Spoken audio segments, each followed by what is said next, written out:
بسم اللہ الرحمن الرحیم۔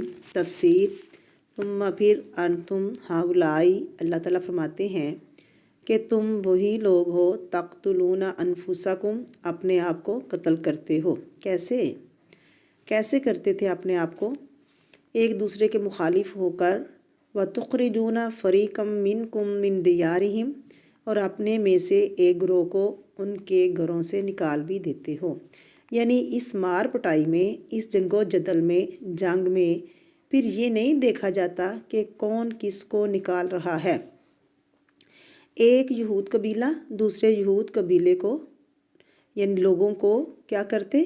قتل بھی کرتے اور ان کو ان کے گھروں سے بھی نکال دیتے۔ تظاہرون علیہم بالاثم والعدوان، اور تم ان پر چڑھائی کرتے گناہ اور زیادتی کے ساتھ۔ وَإِن يَأْتُوكُمْ أُسَارَىٰ، جب وہ قیدی بن کر تمہارے پاس آتے تو فادوہم، تم فدیہ دے کر ان کو چھڑاتے۔ ان کا تضاد دیکھیے آپ، وَهُوَ مُحَرَّمٌ عَلَيْكُمْ إِخْرَاجُهُمْ، حالانکہ ان کا نکالنا ان پر حرام کیا گیا۔ اللہ تعالیٰ نے یہود سے 4 عہد لیے تھے۔ ایک دوسرے کا خون نہ کریں گے، ایک دوسرے کو جلا وطن نہیں کریں گے، ظلم زیادتی میں مدد نہیں کریں گے، فدیہ دے کر قیدیوں کو چھڑائیں گے۔ اب یہ کیا کرتے؟ پہلے 3 احکام کو پامال کر دیتے۔ کیسے؟ خون بھی کرتے، ظلم زیادتی بھی کرتے، جلا وطن بھی کرتے، لیکن آخری حکم جو تھا اس کی پابندی کرتے کہ جب تمہارے بہن بھائی قید میں چلے جائیں تو فدیہ دے کے چھڑا لینا۔ حتیٰ کہ جنگ و جدل میں جب وہ قیدی بن جاتے، کچھ لوگ پھر تورات کا حوالہ دے کر مذہبی لیڈرز ان کے چندوں کی اپیل کرتے کہ ہمارے اتنے بھائی فلاں جگہ پر قید ہیں، لہٰذا ان کے لیے فدیہ جمع کرو اور ان کو چھڑاؤ۔ کیا وجہ تھی اس تضاد کی؟ کہ اللہ کے احکامات کی پابندی نہیں کرتے تھے۔ حقیقی جو اللہ رب العزت کا حکم تھا کہ قتل نہیں کرنا، جلا وطن نہیں کرنا، لیکن جب نمائشی قسم کے مذہبی کام تھے، پھر چندے جمع کر کے یہ بتانا کہ ہم بہت خیر خواہ ہیں، ہمارے دل میں بہت ہمدردی ہے اور ہم قیدیوں کے لیے بہت رحم دل ہیں، ان کے لیے ہم چندہ جمع کر رہے ہیں اور اب ہم ان کو چھڑا رہے ہیں۔ ایک طرف اللہ رب العزت کے احکام کی تم خلاف ورزی کر رہے ہو، چندے جمع کر کے تم قیدی چھڑا رہے ہو۔ وجہ کیا تھی؟ جس کام میں ان کی شہرت ہوتی ہے، اس کی نمائش ہوتی، اس کام کو تو بڑی خوشی سے کرتے ہو، لیکن اول درجے میں جہاں اللہ رب العزت نے حکم کی پابندی کرنے کا مطلوب تھا، جہاں حکم دیا کہ یہ حکم تم نے کرنا ہے، لیکن جہاں اللہ کے حکم کی پابندی مطلوب تھی اس کو کرتے نہیں، تو اس پر اللہ سبحانہ وتعالیٰ نے فرمایا تم قتل بھی کرتے ہو، جلا وطن بھی کرتے ہو، پھر زیادتی بھی کرتے ہو۔ إِن يَأْتُوكُمْ أُسَارَىٰ تُفَادُوهُمْ، قیدی آ جائے تو فدیہ دے کے چھڑا دیتے ہو۔ وَهُوَ مُحَرَّمٌ عَلَيْكُمْ إِخْرَاجُهُمْ، حالانکہ ان کا نکالنا ہی حرام تھا۔ أَفَتُؤْمِنُونَ بِبَعْضِ الْكِتَابِ، کیا تم کتاب کے بعض حصے کو مانتے ہو، اور وَتَكْفُرُونَ بِبَعْض، اور بعض کو کفر کرتے ہو۔ کس کو مانتے تھے؟ آخری حصے کو، فدیہ دینے کو، اور کفر کس کا کرتے؟ 3 احکامات کا۔ 3 احکامات تو مانتے نہیں، ایک مان لیتے ہو۔ اس کا نتیجہ کیا ہے؟ فَمَا جَزَاءُ مَن يَفْعَلْ ذَلِكَ مِنكُمْ، کیا بدلہ ہے اس کا جو تم میں ایسا کرے کہ کچھ بات مانے اور کچھ نہ مانے؟ إِلَّا خِزْيٌ فِي الْحَيَاةِ الدُّنْيَا، سوائے اس کے اسے دنیا میں بھی ذلت اور رسوائی کا سامنا کرنا پڑے۔ وَيَوْمَ الْقِيَامَةِ، اور قیامت کے دن کیا ہوگا؟ يُرَدُّونَ إِلَىٰ أَشَدِّ الْعَذَابِ وَمَا اللَّهُ بِغَافِلٍ عَمَّا تَعْمَلُونَ، ایسے لوگ جو اللہ کے بعض حکم ماننے اور بعض نہ ماننے، شدید ترین عذاب کی طرف لٹائے جائیں گے، اور اللہ تمہارے اعمال سے غافل نہیں۔ اب اس میں آپ دیکھیں کہ اس آیت سے ہمیں پتہ چلتا ہے کہ اللہ کے نزدیک انسانی خون بہانا بہت بڑا جرم ہے، اس لیے بنی اسرائیل سے پکا وعدہ لیا گیا